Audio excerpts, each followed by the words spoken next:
I'm Joe Graydon. And I'm Terry Graydon. Welcome to this podcast of the People's Pharmacy. You can find previous podcasts and more information on a range of health topics at peoplespharmacy.com. Most of us are familiar with the idea of fight or flight. That's called an adrenaline rush.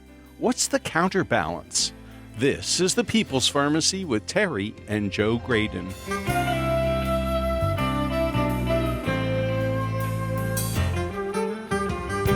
Most of us don't know much about the parasympathetic nervous system that features rest and digest instead of fight or flight. What should we know about the vagus nerve that connects the brain, the heart, and the digestive tract?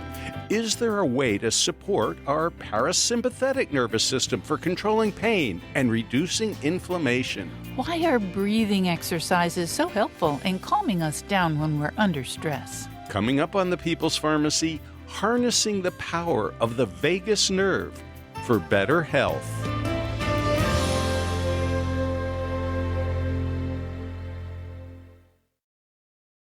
In the People's Pharmacy health headlines, melatonin gummies have become a popular way for people to take this supplement. A small study published in JAMA shows that doses of this hormone taken as a sleep aid may vary widely from the labeled amount.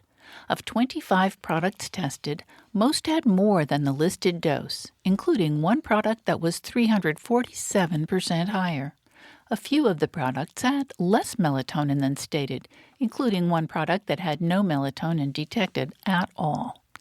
Even a gummy with exactly 3 milligrams, as labeled, offers about 1,000 times more of the hormone than our brains naturally produce. That's why some experts question whether it even makes sense for adults to take this supplement as a sleep aid. The authors of the study emphasize the hazards for children. Gummies are sweet-tasting and may easily be mistaken for candy. The number of calls to poison control centers from parents whose youngsters have eaten many gummies has increased over the last few years. The investigators conclude, given these findings, clinicians should advise parents that pediatric use of melatonin gummies may result in ingestion of unpredictable quantities of melatonin. An industry trade group, the Council for Responsible Nutrition, objects that the study raises unnecessary concern about these products. They point out that a small overage in dose in a single gummy is not at all equivalent to a child eating a large number in an unsupervised situation. The hottest drugs in weight control these days are Ozempic and Wegovy. Ozempic is technically not approved for weight loss, but this injectable diabetes drug contains the exact same ingredient as Wegovy, which is approved for weight management. Because of media attention, both drugs are currently in short supply. There's growing concern, though, that semaglutide, the ingredient in both medications, may have unanticipated side effects. Nausea and lack of appetite are well-known consequences of the drug and may partially explain how it helps people lose weight. But if people really stop eating, as some do, they can become malnourished. That's an unusual but worrisome side effect. Eating disorders could also become worse on semaglutide or a similar medicine, such as Mounjaro. Starvation diets or extreme weight loss can also lead to hair loss. The human body often responds to stress with something called telogen effluvium. Hair stops growing and falls out. Dermatologists are familiar with this reaction, but physicians in other specialties may not think to warn patients about it. There are reports of hair loss associated with semaglutide. The official prescribing information for Wegovy lists a 3% incidence of hair loss on the drug. However, there's no mention of this in the prescribing information for Ozempic. Other more serious adverse reactions include vomiting, diarrhea, abdominal pain, gallbladder problems, fatigue, pancreatitis, and thyroid tumors. Urinary tract infections are common and painful. Finding a way to prevent them would reduce the number of antibiotic prescriptions and eliminate a lot of suffering. That's why the results of a recent meta-analysis showing the efficacy of cranberry products are welcome. The old wives were right once again. Cranberry juice has a reputation for fighting off UTIs, but for decades doctors were skeptical. Investigators conducted studies, however, usually comparing cranberry products such as juice or extract to placebo. The latest analysis includes 50 randomized controlled trials with nearly 9,000 volunteers. Statistical analysis shows that cranberry reduced the risk of recurrent UTIs in women by about 25% and in children by roughly 50%. There may not be any benefit in other specific groups, such as pregnant women and institutionalized elders. Separate research indicates that cranberries get their anti-infective power from polyphenol compounds called proanthocyanidins. These give cranberries their red color, but most importantly in this context, they keep bacteria from forming biofilms in the body. The current analysis was not able to determine the optimum dose of proanthocyanidins. And that's the health news from the People's Pharmacy this week.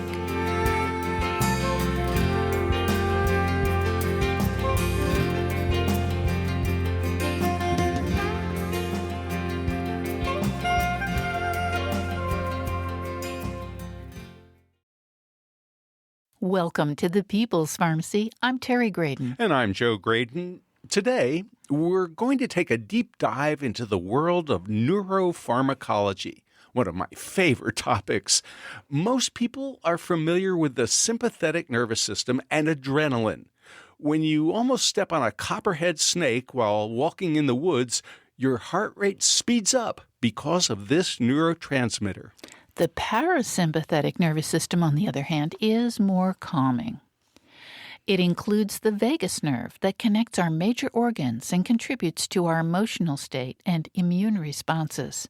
This crucial nerve affects heart rate, respiration, blood pressure, digestion, and urination. We don't think it's received as much attention and respect as it deserves. To learn more about the vagus nerve, we turn to Dr. Peter Staats. He's recognized for his work on inventing, developing, and implementing minimally invasive procedures for pain and neuromodulation. He's currently Chief Medical Officer of National Spine and Pain Centers. Dr. Staats is one of the founders of electroCore, which was instrumental in getting vagal nerve stimulation approved for emergency use for acute COVID-19. Dr. Staats was founder of the Division of Pain Medicine at Johns Hopkins University, where he was the director for 10 years. Welcome to the People's Pharmacy, Dr. Peter Staats. It's a pleasure to be here with you. Thank you so much for the invitation. And thank you for joining us, Dr. Staats. I have to tell you, I have been fascinated with the vagus nerve since my graduate school days, and that's over 50 years ago. But it seems to me that the vagus nerve and the parasympathetic nervous system, it doesn't get the... Joe, the who what? Well, Dr. Staats is going to tell us what we're talking about. Why haven't we paid enough attention to this nerve and this, what we call the parasympathetic nervous system?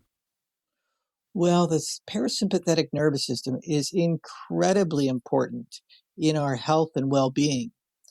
And you're right, it's really not gotten the respect that it deserves. I call it the Rodney Dangerfield of nerves because people just don't give it the respect.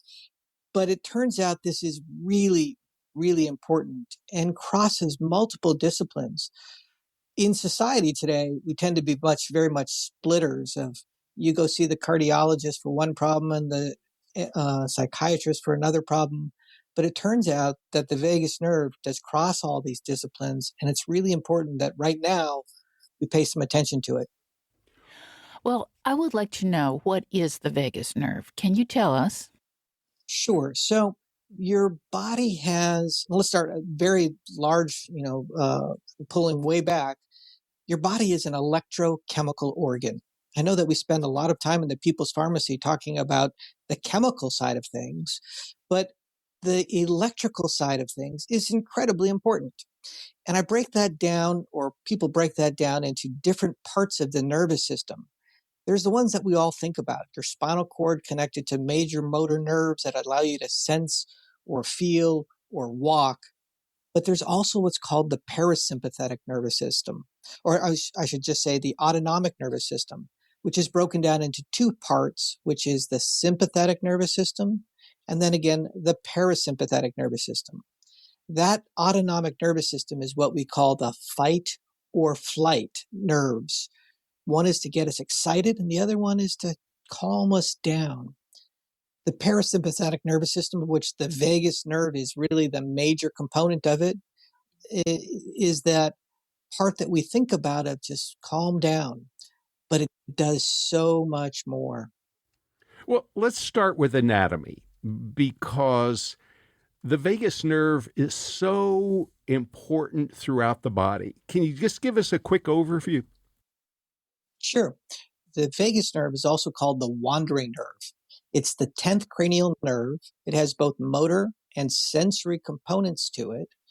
There's about 100,000 fibers that run through the neck that provide information to the brain and to the organ systems about normal homeostasis or normal function. There are, it starts up in a part of the brain called the medulla oblongata. It leaves the brain through what's called the jugular foramen. It's a small area of the brain.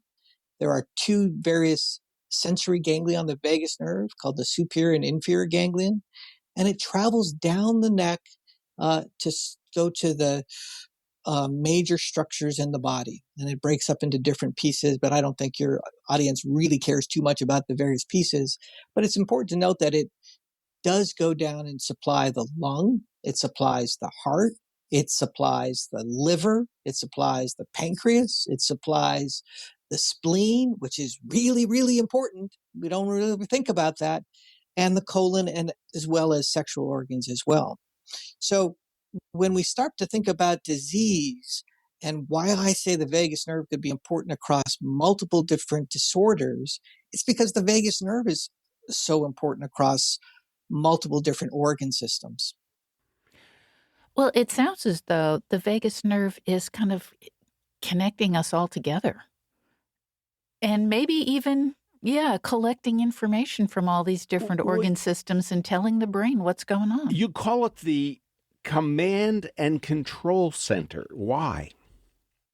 Well, I typically refer to this as the command and control center for inflammation.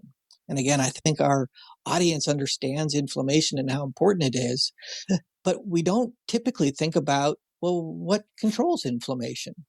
And interestingly, that is the vagus nerve. And there are a variety of different pathways with which it does this. One of the main pathways is called the cholinergic anti-inflammatory pathway. And it is a pathway by which the vagus nerve goes to different organ systems, including the inflammatory cells that are located in the spleen, and can control or tamp down a profound inflammatory response. And we actually showed that in acute COVID patients, that we could tamp down inflammation that was killing people by stimulating the vagus nerve. Can you tell us more about that, please? Well, sure. When I should actually probably step back a couple of decades, as I have a son who has peanut allergies, and I've been a long-time neuromodulator, or someone who thinks about use of electricity to control disease, and went to the lab with my friends from Columbia University, people who had worked with me at Hopkins previously, and we actually figured out how the vagus nerve can control bronchoconstriction, or the ability to tamp down on the lungs when people have a real profound inflammatory reaction. And we actually set that aside for an interesting reason that I can come back to. But when COVID hit, I knew two things. I knew that the vagus nerve was controlling the inflammation that was going in the lungs or throughout the body. And it also controlled the ability of the lungs to bronchodilate, or to breathe more freely. And what did we see in COVID early on? We saw that patients were dying from inability to ventilate, inability to breathe, as well as what they called the cytokine storm. And we proposed a paper back in early 2020 suggesting why vagus nerve stimulation should be an important therapy. And later, some friends of mine from Spain and I published a paper on how we could block the inflammatory response associated with the acute COVID reaction in a hospitalized patients in Spain. So it's an interesting thing that most of medicine doesn't know about, but it's out there in the literature. If you search tornado and COVID and Vegas, it's one of the first things that pops up about how important this is to block the inflammatory response. Well, I think, Dr. Stats, that most people, they're aware of the sympathetic nervous system because that's when the police car turns on its blue light because you were going 15 miles an hour over the speed limit.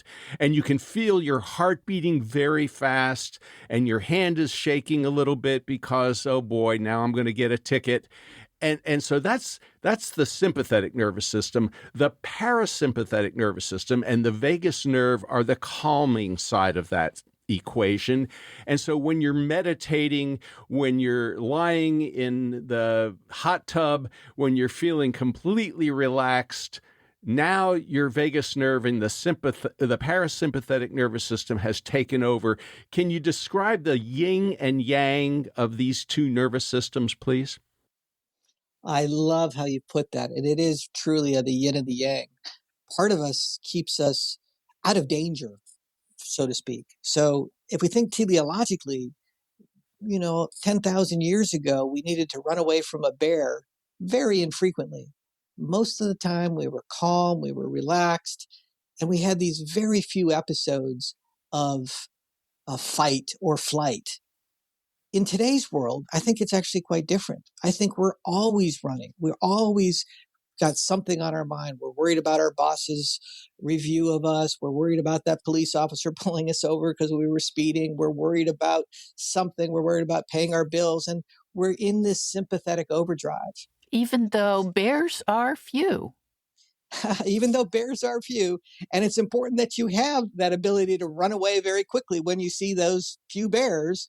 But we need to spend more time in today's world thinking about the calming aspect of things, what takes us down to homeostasis, to allow our organ systems to work most effectively. Our sympathetic system, frankly, shunts the blood away, shuts the energy away from our visceral structures, because you have to have all of the energy going to your muscles to run away from that bear. But the parasympathetic system is really important to have all of your organ systems optimally functioning. And that's one of the aspects of why I think vagus nerve stimulation can be so important in overall health and well-being, and as well as in treating disease. You're listening to Dr. Peter Stats, Chief Medical Officer of National Spine and Pain Centers. He's a leader in vagal nerve stimulation. Dr. Stats founded the Division of Pain Medicine at Johns Hopkins University, where he was the director for 10 years. He's a past president of the North American Neuromodulation Society. After the break, we'll learn more about medical treatments utilizing vagus nerve stimulation. What can non-invasive vagus nerve stimulation do for chronic pain? What exactly is non-invasive nerve stimulation? Dr. Stats has used this treatment for people with chronic headaches. Find out what it may be able to do for stroke treatment, digestive disorders, or PTSD. You're listening to The People's Pharmacy with Joe and Terry Graydon. This podcast is made possible by CocoVia, backed by 20 years of scientific research. It's the maker of the most proven and concentrated flavanol extract in the market today, Coco Pro Cocoa Extract. Cocoa flavanols are among the most studied plant-based bioactives today and are clinically proven to promote cardiovascular and brain health for the long term, supporting a strong heart and better memory. Get 15% off your order of any CocoVia product by using the discount code PPOD15. Learn more at cocovia.com.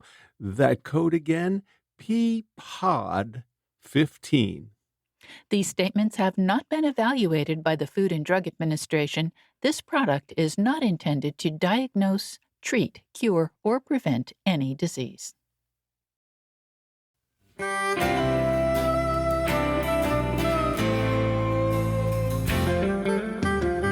Welcome back to the People's Pharmacy. I'm Joe Graydon. And I'm Terry Graydon. The People's Pharmacy is made possible in part by CocoVia dietary supplements. CocoVia Cardio Health is offered in both convenient capsule and powder formats, with each serving containing 500 milligrams of cocoflavanols to support heart health. More information available at cocovia.com. The People's Pharmacy is also supported by Gaia Herbs, focused on purity, potency, and transparency through its Meet Your Herbs platform, tracing the origin and DNA of each product, connecting people, plants, and planet to create healing. More information at Gaia, G-A-I-A, herbs.com. Today, we're talking about the parasympathetic nervous system. In particular, we're focusing on the vagus nerve. You've heard of fight or flight, but the vagus nerve's activity could be summed up as rest and digest. How does it impact pain management? We are talking with Dr. Peter Staats. He is Chief Medical Officer of National Spine and Pain Centers. He's a leader in vagal nerve stimulation. Dr. Staats founded the Division of Pain Medicine at Johns Hopkins University, where he was the director for 10 years. He is past president of the North American Neuromodulation Society. Dr. Staats, you have actually pioneered the use of vagus nerve stimulation for medical treatments. And in particular, you have suggested that it can be helpful in treating chronic pain. Would you tell us more about that, please? Well, sure. Vagus nerve stimulation has been around for a number of years. The first FDA clearance or approval for a medical device on the vagus nerve was back in 1997, where it was used for the treatment of epilepsy. And a few years later, with this implanted device that was used for epilepsy, it was noted that patients' migraines improved. And I'm just going to footnote that because I didn't actually know about that in 2002 when these few papers were written. I started working on non-invasive vagus nerve stimulation back in 2004. As I mentioned, I was looking for... What does that mean, non-invasive? So one of the limits of an implanted device is that it is, in fact, surgery. And surgery has the risks of, cutting somebody open, working right next to the carotid artery, operating on nerves. And there are, unfortunately, risks that occur with surgery. And I am somebody who's implanted many, many medical devices over my careers. And I've thought about with some of my co-founders of electroCore, a small company out of New Jersey, about trying to make access to the power of the vagus nerve without having to have surgery. Back in 2004, people said that was not possible. But we developed a technique by which you can stimulate the vagus nerve with a certain set of frequencies through the skin in the neck to access the vagus nerve. And we can do this now without surgery, without the risk of surgery, without the costs of an implanted device, which can be, very, very expensive. And that has now moved the use and the applicability of vagus nerve stimulation to a much broader swath of the population. You don't have to go through surgery to get your vagus nerve stimulated. You can actually just get one of these devices, place it on the neck, and stimulate the vagus nerve without having to do surgery. So it stimulates through the skin then?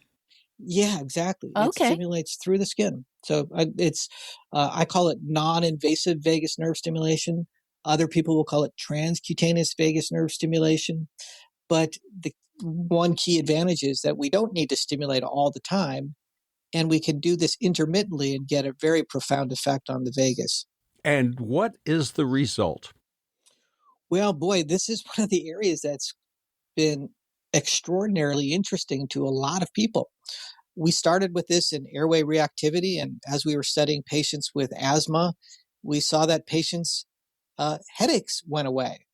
And that was kind of like a very interesting thing. We had to go back and find that other people had already seen that with an implanted device. But we now had a device that someone with migraines or cluster headaches could actually use on their own, much like a pill. You take it when you need it. type of thing, or take it prophylactically to treat their headaches. And over the years, we've done numerous studies with well over 1,000 patients in clinical trials looking at prevention of cluster headache, acute treatment of episodic cluster, acute treatment of migraine, prevention of migraine headaches, treatment of paroxysmal hemicrania. These are very painful disorders. Treatment of hemicrania continuum, adolescent migraine, all now approved by the FDA over the last number of years because we have real good studies now demonstrating that this is a therapy that works for severe headache disorders. What else can it do? Boy, that's where it's become interesting. Physicians and clinicians have come out through the woodwork to really try to understand where the vagus nerve can help their patient populations. I just did a search the other day, and there were 16.9 million hits in Google for vagus or vagus nerve stimulation. There are increasing numbers of publications with 35,000 publications in PubMed. And we've partnered with physicians from Harvard and Emory University and UC San Diego and really up and down the coast, looking at a variety of different medical disorders, from, I'll say, post-traumatic stress disorder, where we have a breakthrough designation from the FDA. We're looking at primary headache disorders. We've been looking at acute treatment of stroke. Interestingly, it's one of the therapies that I think looks very promising to decrease the size of an evolving stroke.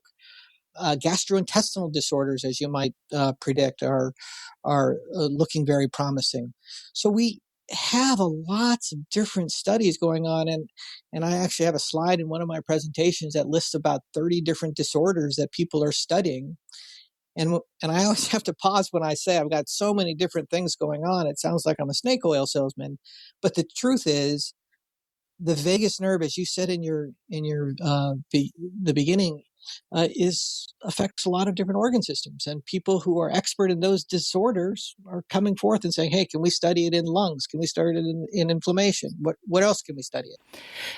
Dr. Statz, if we think that perhaps we're under too much stress, and perhaps we need to encourage our vagus nerve to take a more active role, how would we do that?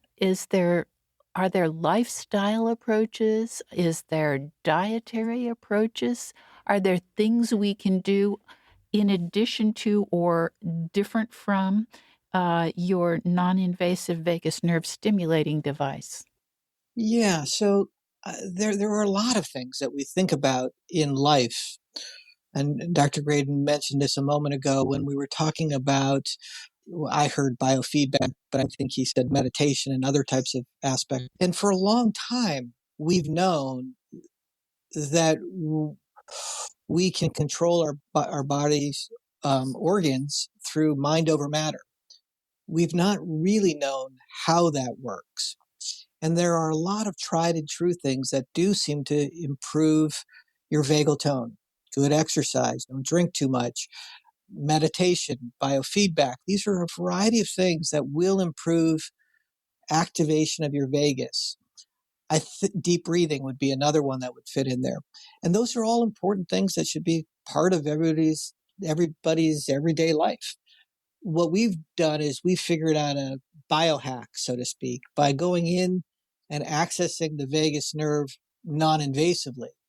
But that should not discount the importance of, a healthy anti-inflammatory diet, low in alcohol, mindful meditation. Those types of strategies are all really, really important in health.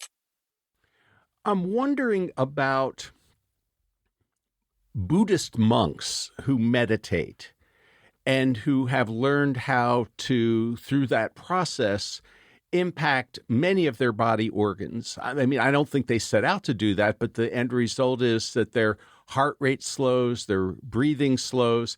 And I'm just wondering the role of meditation and its impact on the vagus nerve and the parasympathetic nervous system, and whether or not modern medicine is studying it. Well, I know that there are books on this written by the Dalai Lama, of all people, on the impact of meditation on health and looking at complex disorders. I mean, complex relationships such as functional medical fMRI of brain function, etc. And I think you picked out a really nice example. One that I've used frequently is when people say, well, why do I need to stimulate the vagus nerve non-invasively with external device? Couldn't I just do this by meditation? And my answer is maybe if you're a Tibetan monk, because these people have trained to access their vagus nerve, maybe even not knowing that, but they've trained to access their vagus nerve for literally decades. And I don't know if I would actually add anything by stimulating the vagus nerve in someone who's a real expert in this. Our device is somewhat short circuiting 20 years of training as a Tibetan monk, I think, in trying to access the vagus nerve to help improve health and wellness. But I'm a big fan of what they're doing. And I do think that when it comes right down to it, we're doing the same thing. One might just be a more effective strategy for doing it. Dr. Statz, we'd love to hear about someone who has used your device to overcome a medical problem. Is there someone who stands out? Can you tell us that story? Well, absolutely. I'll actually have to call him, but there are a number of people. Now, our device has been used tens of thousands of times across the globe. But one person stands out in particular that I thought about when I was trying to improve access to care for our veterans. I brought a veteran with me to make a presentation to Congress. And he tells a wonderful story that I think he should tell, but about how debilitated he was from chronic headaches. And he was able to get back to functioning, back to life again by using a non-drug, non-opioid strategy to manage his problems and really turn his life back around. So there are a number of people out there. I obviously can't tell you names and whatnot, but there are people who have used it to improve anxiety disorders with post-traumatic stress disorder. There are people who have used, and this would of course be off-label use. There are people using it in the UK for gastrointestinal disorders, where it is actually has a CE mark for that. People have been using it for long COVID, different problems, be on label for their migraines, but people are using it for a variety of different symptoms. And it's my understanding that they're actually studying this at the Mayo Clinic right now to see the role of this device in multiple different symptoms within long COVID. Dr. Statz, I'd like to flip the switch on vagus stimulation. We've talked about electrical stimulation. We've talked about various ways that we can stimulate the vagus, perhaps through meditation or relaxation. But what about pharmacological anticholinergic drugs? And what I mean by that is there are a whole bunch of medications, some which are really obvious, some which are less so, that have the opposite effect on the cholinergic nervous system. And I'm thinking about drugs like atropine and scopolamine, which are prescribed for motion sickness. But many other drugs also sort of tone down that parasympathetic nervous system or have what we call anticholinergic activity. There is now a growing concern that such drugs may affect the brain in a negative way. Any thoughts about that?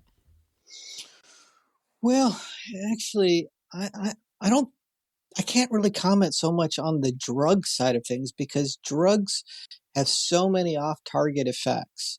But I can tell you that I am actually quite optimistic about using vagus nerve stimulation, broadly speaking, to enhance cognition and brain function.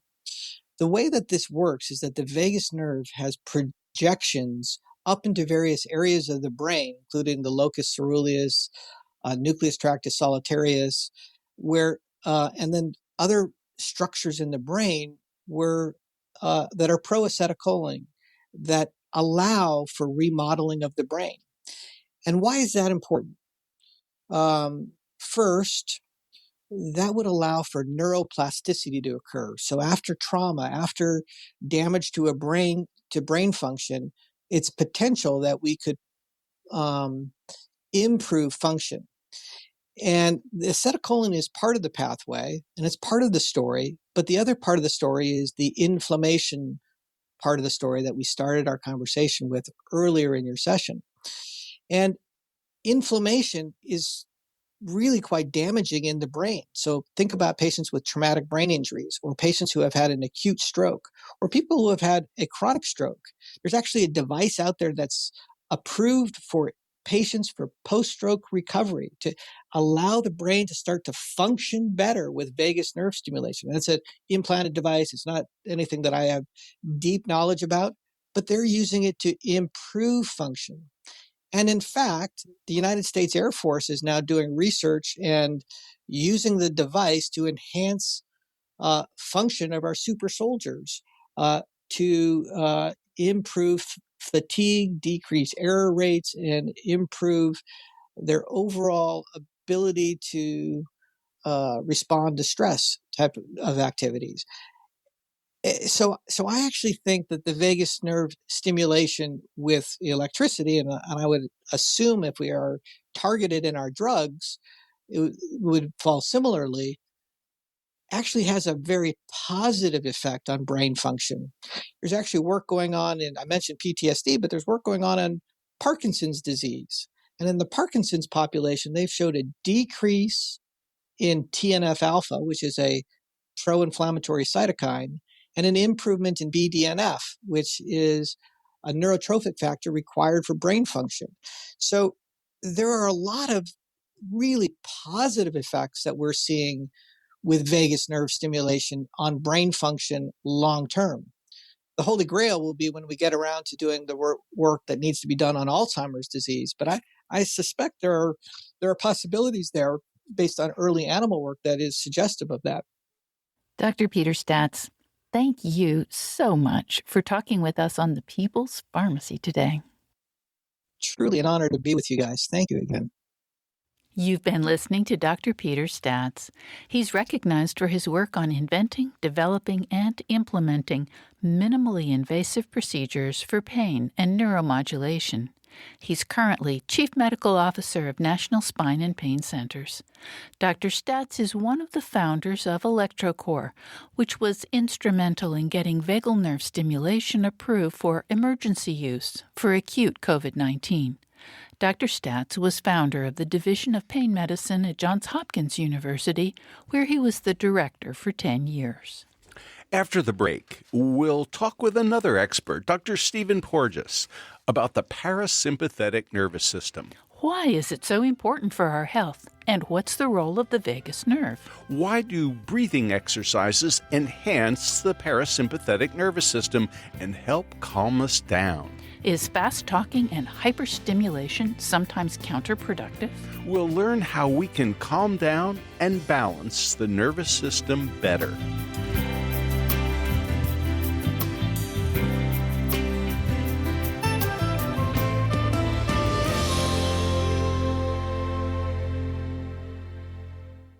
You're listening to The People's Pharmacy with Joe and Terry Graydon.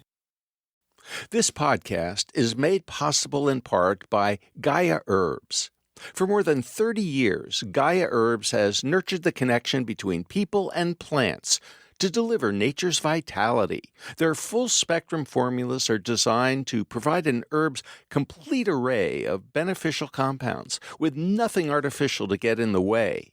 Learn more at GaiaHerbs.com. That's GAIA Herbs.com.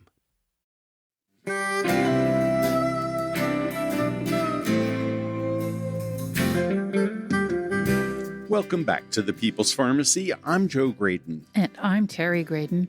The People's Pharmacy is made possible in part by CocoVia dietary supplements. CocoVia Memory Plus is formulated with 750 milligrams of cocoflavanols, a level clinically proven to improve 3 different types of memory and support brain function. More information available at cocovia.com. And by Gaia Herbs. Their formulas are designed to provide an herb's complete array of beneficial compounds with nothing artificial. More information at Gaia, Gaia herbs.com. Today, we're exploring the world of neuropharmacology. In particular, we're focusing on the vagus nerve and the parasympathetic nervous system. We turn now to Dr. Stephen Porges. He is Distinguished University Scientist at Indiana University, where he's the founding director of the Traumatic Stress Research Consortium and a professor of psychiatry at the University of North Carolina. Dr. Porges is the originator of the polyvagal theory, a theory that emphasizes the importance of physiological state in the expression of behavioral, mental, and health problems related to traumatic experiences. His most recent book is Polyvagal Safety: Attachment, Communication, Self-Regulation. Welcome to the People's Pharmacy, Dr. Steve Porges. Thank you for inviting me. Dr. Porges, we have talked a lot over the years about the sympathetic nervous system. I like to refer to it as the saber-toothed tiger, the blue light of the police car right behind us, what we call the fight or flight syndrome. And I think all of those are a much better description than the sympathetic nervous system, which I think only a physiologist or a pharmacologist could love. Right. Absolutely true, dear. But I guess we'd like to focus today on the parasympathetic nervous system. Can you tell us what that is and a little bit about the polyvagal theory? Well, certainly. But first of all, I want to also mention the sympathetic nervous system is not only fight-flight, it's also part of our excitement and exuberance system, so we don't want to give it such a bad name. The parasympathetic nervous system is functionally the difference or the antagonist to the sympathetic. I learned it when I started to learn about the neuroanatomy and neurophysiology as a system that supported homeostasis, health, growth, and restoration. In a sense, our calming system. But what we've learned is actually there's let's use this term, a dark secret. There's part of the parasympathetic nervous system that also does respond in defense, and that creates a level of confusion. Can you tell us more about that so we can be unconfused? Well, it just may lead to greater confusion. The issue is we tend to think of the parasympathetic as our system that offsets or downregulates our sympathetic or fight-flight in defense. But what happens is that we actually have another parasympathetic defense system which shuts us down. It results in fainting. It results in defecation. It's really a system of conservation. And we see this in like a mouse in the jaws of a cat when it goes limp or literally is passing out. That's not a sympathetic response. That is also a parasympathetic. And that is where the question about the polyvagal theory came in. How can the vagus, which is the major nerve in the parasympathetic nervous system, be both calming and health related and also potentially lethal? Now, we hope that you'll be able to tell us. You've mentioned the vagus nerve. What is it? Why is it so important? The vagus nerve exits our brainstem, the back of our head, and goes to virtually every major organ inside our body.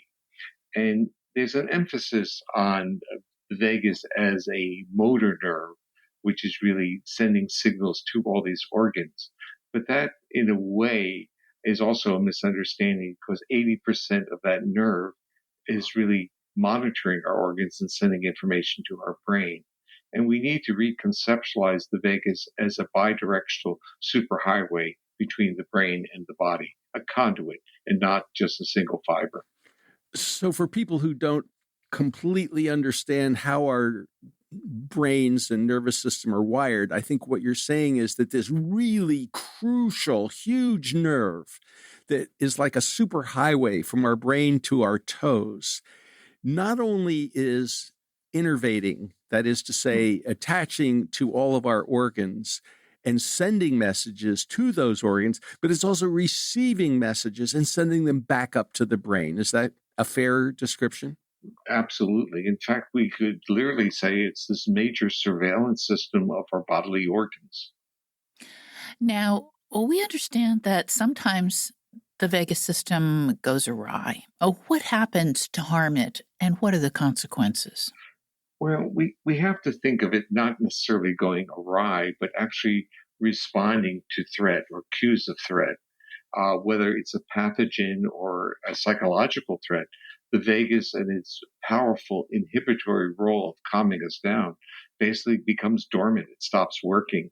And that has a functional adaptive output, and that is it makes our ability to fight or flee, our mobilization system, makes it more efficient. So taking off the vagus is not necessarily bad or stopping the vagal function if it's transitory. If it's transitory, it facilitates mobilization, fight, flight, and all these powerful, energetically costly systems. But if it's chronic, then the feedback loop between this bidirectional system is no longer monitoring our organs, and we start developing disorders in various organs. Well, I think about the way in which we live our lives today, which is very different from our ancestors going back 100 or 200 years. Today, we are getting constant stimuli. I mean, we've got our cell phones, we've got our electronic devices, we've got our computer systems, we've got alerts coming at us left, right, and in between. We've got lights on all of the time. There's just so much going on in our lives that are sort of activating us, alerting us, stimulating our sympathetic nervous system. And it seems like we have kind of disregarded our parasympathetic nervous system and our vagus nerve. I mean, the idea of taking a walk, turning off all of our electronic inputs, it seems an anathema to our teenagers, to our young kids who are just so connected and wired in. Can you tell us how we can better strengthen our parasympathetic nervous system, namely our vagus nerve, instead of our sympathetic nervous system that seems to be on alert 24/7? Well, you start to give some very powerful advice, and that is we live in a world that in which we are hyper vigilant. We're always looking for cues. And those cues are really cues of alerting, cues of danger, cues that require immediate responses. And they're going to literally optimize the sympathetic nervous system. That's in its sense, in itself, it's not necessarily bad if it's for short periods of time. Then the vagus and the parasympathetic nervous system can naturally rebound to support health, growth, and restoration. I use the term neural exercises to basically talk about ways of recruiting the vagus as a calming tool that we have. And one of the most powerful one is something as simple as slow exhalation. When we exhale slowly, the vagus does its job. And when we inhale and hold it, or let's say focus on inhalation and not on exhalation, we are literally turning the vagus off. So our heart rates get faster and the vagal control or calming is greatly attenuated. So the way a person breathes really is manipulating their vagus for the task at hand. So deep breathing or breathing exercises would be a good first step. Breathing exercises are a wonderful first step because even though the autonomic nervous system by definition is automatic, we can enter that automatic world and kind of override it with breathing. And breathing is this wonderful portal of basically turning on and off the vagus. And what you basically said, long, slow, deep exhalations are powerful methods of re-engaging the vagus. I find that breathing slowly, especially with an emphasis on the exhalation, is a good way to calm down. The other, absolutely, but the two of you being on radio shows, you know that as you extend the duration of your phrases, you yourselves become calmer, and the audience picks up the accessibility of those common cues because the intonation of your voice changes when that vagal activity is increased. Basically, it becomes more melodic, more welcoming. But sometimes I have been known to watch cable television, and I see the host going very fast, and they're talking so quickly, and they're talking to the guest, and they're trying to get the guest all excited. And, it's like, wow, that's just the opposite. It is. And how do you feel watching that? I get excited too. Yeah. Well, the question is, excitement is also can be bidirectional. You can have pleasant excitement and you can have very negative excitement. Cable news tends to be biased. You tend to get upset, excited. Dr. Porges, when I think about trying to calm our bodies down and our brain activity, I think of things beyond breathing, although that's really critical. But I think about, the Zen Buddhist meditation, and I think about just being quiet for a while, turning off all of those electronic devices and all the input and all the output. What are some of the other strategies that we can use to enhance our vagus nerve and our parasympathetic nervous system in a positive way? So let's go back to an infant. If an infant is hyperaroused or irritable, what does the caring parent do? They try to calm the baby down. How? Usually you pick it up and you rock it, you pat it on its back. Yeah. No? Yes, well, the rocking is the word I wanted because what the rocking is doing is it's basically stimulating blood pressure receptors, especially if you do head to toe rocking, holding the child on your chest and rocking back and forth. That is actually a vagal nerve stimulator. So what you're doing is stimulating vagal activity through posture shifts. How does an adult do that? Some adults rock. And I will tell you what I do, but we talk about stereotypical behaviors, like with individuals who may be autistic. They will rock as a mechanism to calm their physiology. I use a tilt table. So I have a tilt table in my basement, and I basically exercise my baroreceptors every morning by doing inversions and tilting, basically going back and forth, like it's 70-degree tilt. It's not a full 90-degree, but it does stimulate the baroreceptors. Well, what are baroreceptors and why are they so important?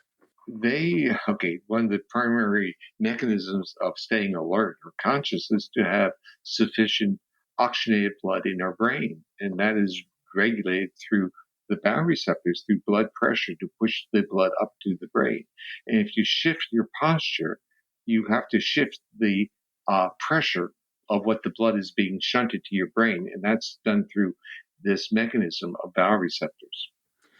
So, for our listeners who want to learn how to better balance their nervous system, how to calm themselves down, how to enhance that vagus nerve and that parasympathetic nervous system, besides having a tilt table, what are some other strategies that might be beneficial? Singing, group activities where you're looking and coordinating your behavior with others. Team sports is a powerful neural exercise. Movement with others like dance. Play. This is part of really, I would say, the tragedy of modern education is that play has been literally taken out of the curriculum. And the issue is that when we play, it tends to be reciprocal, moving back and forth, reading other people's cues that requires neural regulation of our autonomic nervous system. And that's a powerful exercise. So we started off by talking about breathing. Singing is another one, and that's more than just breathing. Breathing's involved, but now laryngeal and pharyngeal. My go-to before I had the theory, was actually, I was a clarinetist when I was an adolescent and a young adult. And playing the clarinet is controlling breath, but it's also manipulating those muscles of the face that are linked in the brainstem to the area that regulates the vagus, including listening. We have little muscles in our middle ear, and they influence and are being influenced by our physiological state.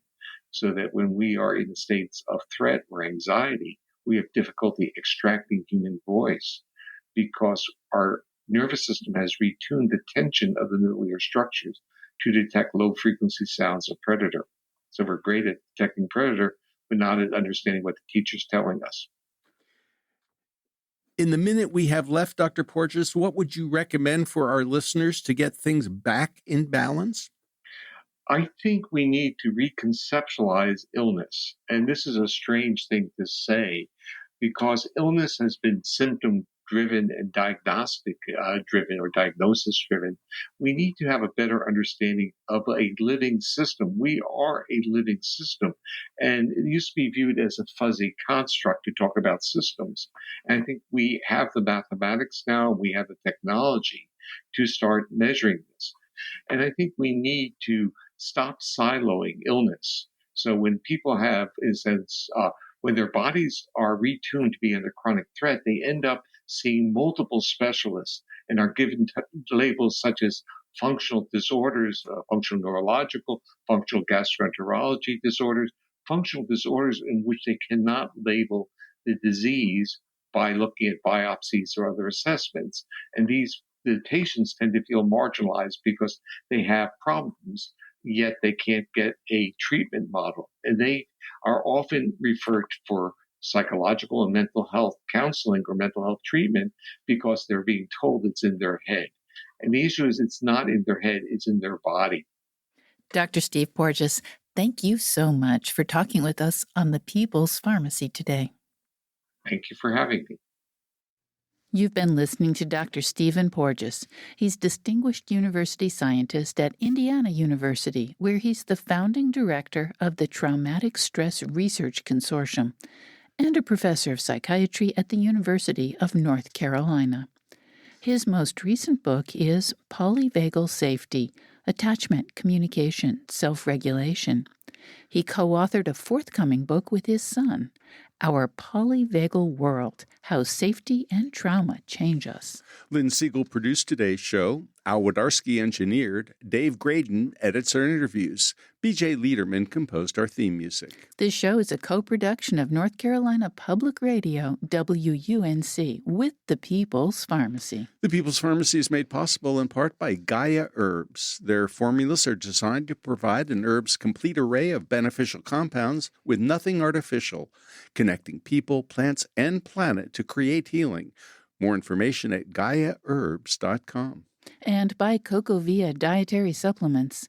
CocoVia Memory and Focus is a unique formula made with a special blend of ingredients that work together to promote attention and support long-term memory. It supports 5 areas of brain performance in one capsule. More information at cocovia.com. Today's show is number 1339. You can find it online at peoplespharmacy.com. That's where you can share your comments. Our interviews are available through your favorite podcast provider.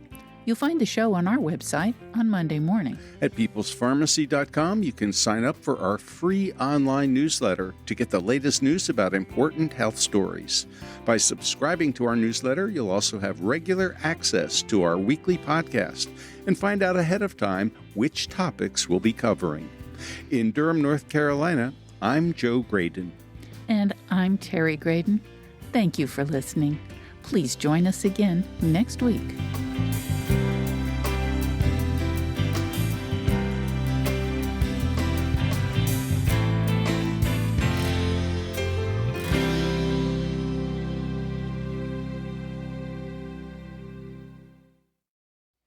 Thank you for listening to the People's Pharmacy Podcast.